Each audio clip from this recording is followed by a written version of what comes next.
Hi, I'm Shari Berkowitz of the Vertical Workshop. Not only am I a Pilates teacher, but I'm a biomechanist and an ergonomist. And relative to ergonomics, I want to take a look at how we lift and move our boxes, barrels, and spine correctors. These are rather unwieldy pieces of equipment, and whether you're the teacher or it's your clients, we want to make sure that no injuries happen just from moving these pieces. So we always want to make sure that we can kneel down to the apparatus that we're trying to move. So here, a spine corrector. I've got one leg forward and one leg back. I'm going to grab this apparatus. I got a handle on the top. I've got a handle on the side. These are canvas handles, and that really helps because they're mobile versus the two metal handles that we sometimes find. So I've got these canvas handles here, and I pull it into me. I readjust my feet so I could stand up. I'll show you from the other side. So I've got one leg forward and one leg back. I pull this close against my abdomen, and then I can come stand up. If you don't have the handle on top, well, you're gonna have to kneel down to your apparatus a little sideways to it. So I'm a little on the diagonal sideways, and I pull it holding on to two handles. Why don't I turn a little to the side here? I hold on to two handles, I pull it into the side of my hip, and I come on up. And then I keep this very close to me as I go and set it up, perhaps as a short box. From the back of the shoulder blocks, I slide it into its appropriate space and then slide it on top, and I can move it around. When I want to take it off, I'm actually even leaning into the frame of the reformer, and I slide this against my legs, and I'm holding both handles, even if there is a top handle, and I can move it around and kneel down to place it where it needs to go. Perhaps actually it was up and leaning against a wall, or maybe even up on a hanger. Now with this, I would never just grab it by the top handle and swing it into place. That's just a great recipe for hurting shoulder.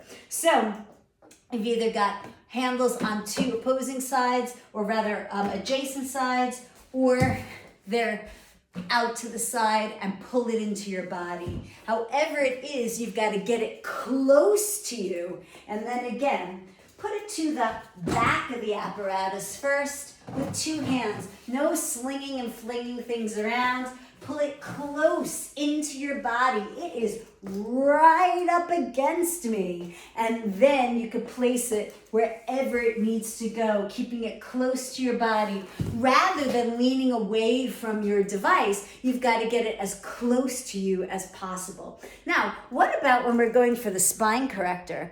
Now, the spine corrector, let me slide this out of the way, is even more unwieldy. And notice that I've got it propped against the wall, that I've got the barrel side on top. Yes, the barrel side, because then we've got the handles on the side, easily accessible. And I'll put one leg forward, one leg back, so that I'm getting very close, again, right up against the barrel.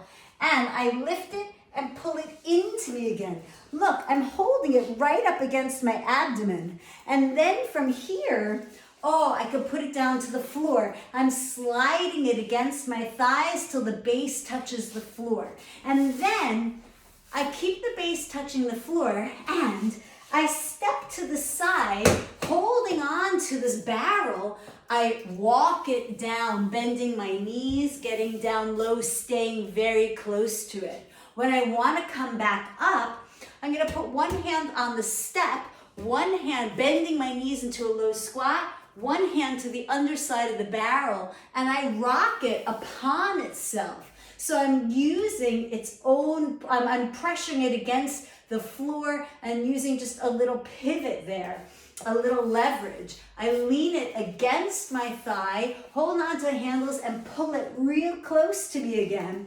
And then I can walk really casually with it. My elbows bent, of course, a little out to the side, the joy of deltoids, and that's to be able to lift things up and walk without smashing them in front of you. I mean, is that why deltoids were designed? But there they are, and we use them for that. I have one leg back, one leg forward. I place it close against me the whole time.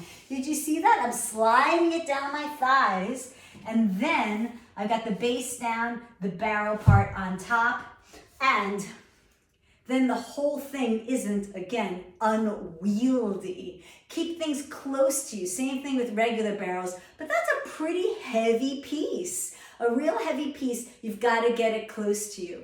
And against your abdomen, against your thigh, sliding up and down. So with that, be smart about how you are carrying your barrels, your spine correctors, your long and short boxes, rather than flinging them around. Oh, this is my favorite one. Watch out for this one. Oh, I put the spine corrector down. Oh my gosh, I'm not gonna drop it, but I've seen it happen. And actually people step over it and like try to get the barrel down. What is that? Absolutely not. As you said before, you want to keep it close to you, use a little pivot, a little leverage, and be to the side of the apparatus, nice bends. These are absolutely proper squats I'm doing, or split squats, one leg forward, one leg back, and I'm watching out for things like middle of knee in line with middle of foot, and again, really bending my knees and hips and getting down low. So be smart about how you handle these unwieldy pieces. Reach out if you've got questions.